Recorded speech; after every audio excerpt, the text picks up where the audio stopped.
सत्संगत जी, प्यार से कहना राम नकार जी।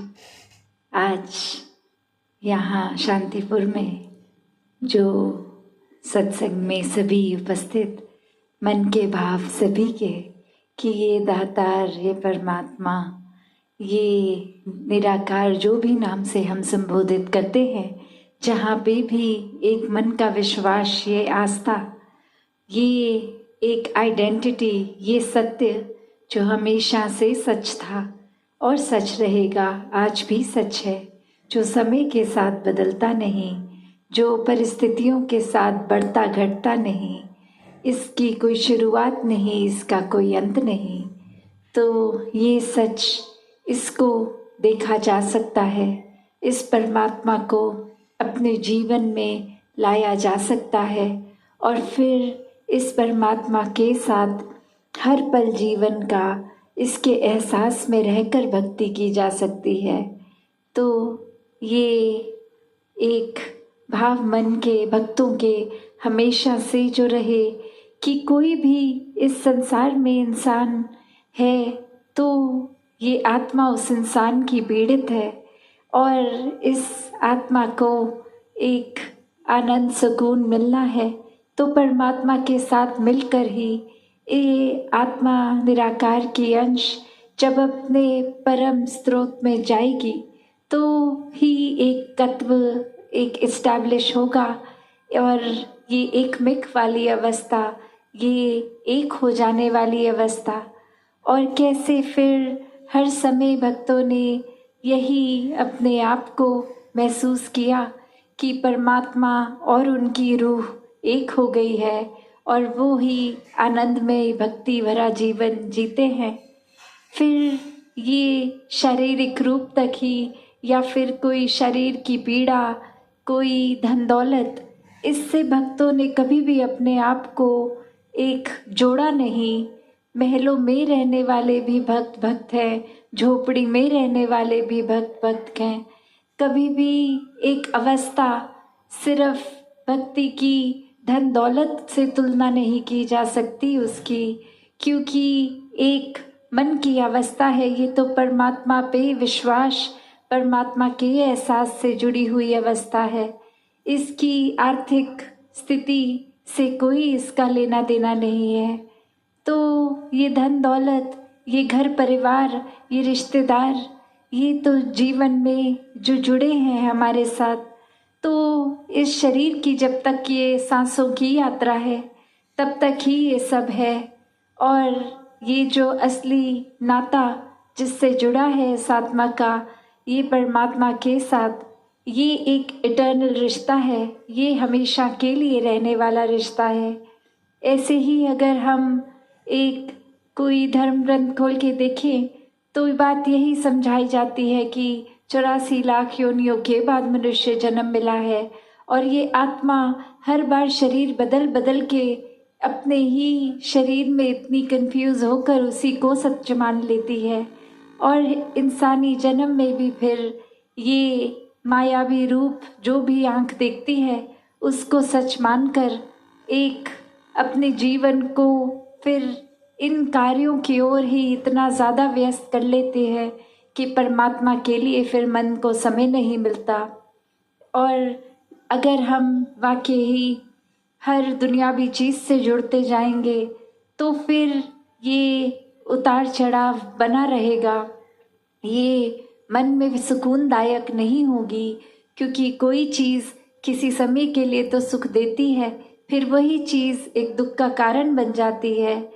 तो कैसे हर समय का अगर सुख चाहिए तो फिर ये परिस्थिति से जुड़े ना जुड़े, पर ये परमात्मा की ओर जिन्होंने अपना मुख रखा, विश्वास रखा, वो हर परिस्थिति से बहुत ही सहजता से सुकून में निकल जाते हैं। जैसे ये जगह का नाम भी शांतिपुर है, तो शांति कैसी शांति? ऐसी शांति जो पल भर में है, पल में नहीं है, या हमेशा के लिए चैन सुकून वाली शांति। तो संतों ने एक बहुत ही सरल रास्ता बताया है हमेशा के लिए शांति प्राप्त करने का, और वो यही है कि परमात्मा से जुड़ो, परमात्मा के एहसास में अपनी सोच को रखो। ये दिल में परमात्मा को इस तरह बसा लो कि हर समय ही कोई काम करते हुए ये परमात्मा की याद मन में बसी रहे, इसी के एहसास में हर काम करते रहें। तो कैसे फिर हमेशा रहने वाली शांति से जब जुड़ेंगे, स्थिर के साथ जुड़ेंगे, तो मन भी स्थिर हो जाएगा, मन भी विशाल हो जाएगा।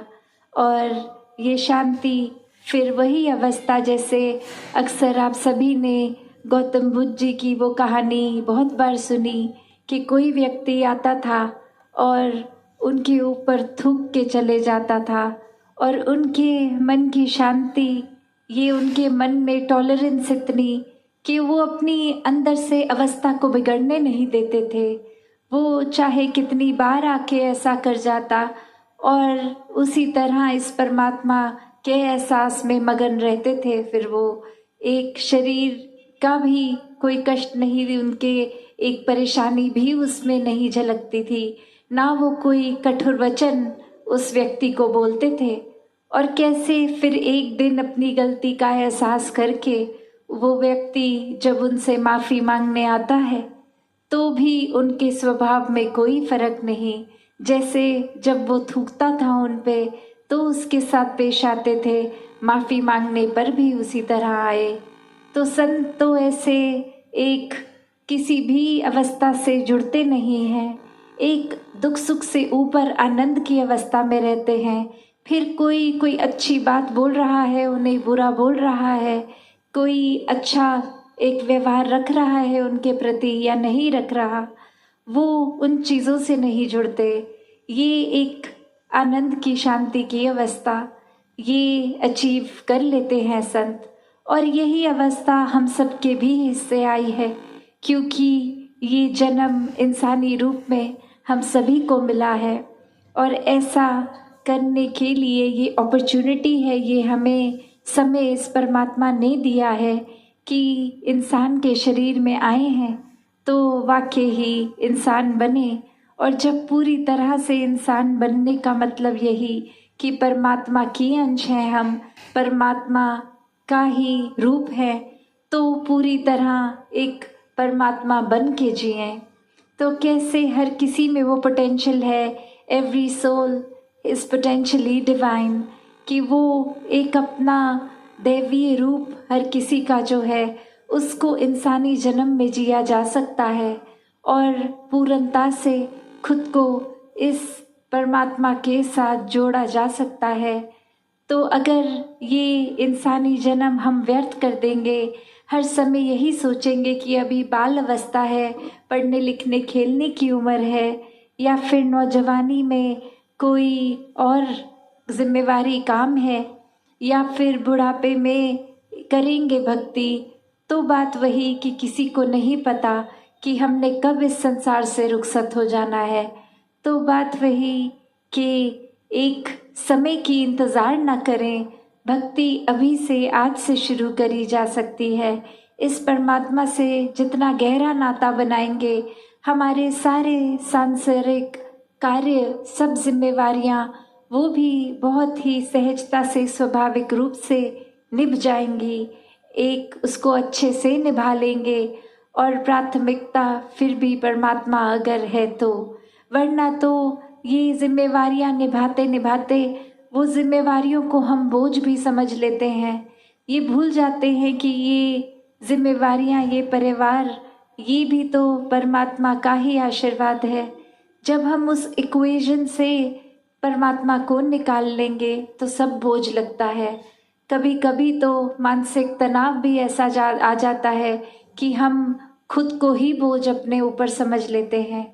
तो वही बात संतों ने हमेशा समझाई, आज भी समझाते हैं कि जितना इस निराकार से, इस परमात्मा से जुड़ेंगे, इसको हर समय पहले ब्रह्म ज्ञान द्वारा इसको देखकर फिर इसमें विश्वास होगा और फिर इस परमात्मा से प्यार होगा और फिर ये प्रेमा भक्ति का जीवन इस तरह एकत्व का जीवन बन जाएगा आत्मा परमात्मा का, कि सिर्फ फिर ये रूह और निराकार का रिश्ता नहीं, ये तो निराकार हर किसी में है, कण कण में है पूरे ब्रह्मांड के, तो हर एक इंसान से बिना भेदभाव एक प्यार होता चला जाएगा। क्योंकि एक इंसान जब खुद ही प्रेम बन गया है तो प्रेम ही बांटता है। तो कैसे हर किसी ने जहाँ अपने जीवन में प्रेम को अपनाना है, पहले खुद बनकर प्रेम ही बांटना है। फिर ये किसी के प्रति इंसान नफरत कर ही नहीं सकता, क्योंकि सभी में परमात्मा है और ये नज़र आएगा। तो कैसे ये परमात्मा को हर समय देखते हुए इंसानी जन्म में ही ये भक्ति की जाए। एक मुक्ति की बात जो है, ये जीते जी फिर संत तो जीवन मुक्त हो जाते हैं। एक जीवन के उतार चढ़ाव, ये जंजाल, ये भरम बुलेखे, ये जीते जी ही आत्मा को एक बंधन कटे हुए जब ब्रह्म ज्ञान मिल जाता है और जब आंखें बंद हो जाती हैं, मृत्यु आ जाती है, तो भी इस आत्मा को पता है कि ये शरीर के बाद अब जाना कहाँ है। इस परमात्मा में जो जीते जी एकमिक है, वही मृत्यु के बाद भी अपना असली घर ये परमात्मा को पहचानता है, इस परमात्मा में एक हो जाता है। और इसी तरह हर किसी के हिस्से ये मुक्ति का हकदार हर कोई बन सकता है इस इंसानी जन्म में। तो संतों ने हमेशा जगाया है कि सो रहे हैं, दुनिया में कहीं खो गए हैं, तो अब जाग जाएं, इस परमात्मा से रूबरू हो जाएं, इस निराकार को जान लें, इसमें एक तरह से घुल जाएं, तो ही जीवन में फिर जहाँ वास्तविकता में परम इंसान भी बनेंगे, पूर्णता से मानवीय गुणों को अपनाएंगे, वहीं एक मुक्ति के हकदार भी होंगे। तो संतों ने सेवा, सुमिरन, सत्संग के पहलू को समझाते हुए कहा है कि संतों का संग करेंगे तो संतमति अपनाएंगे, फिर एक दिमाग दिल गलत रास्ते नहीं जाता। फिर वही संत जो खुद परमात्मा से जुड़े हैं, वो तो फिर एक सच का रास्ता ही दिखाएंगे, जीने का सही तरीका ही समझाएंगे।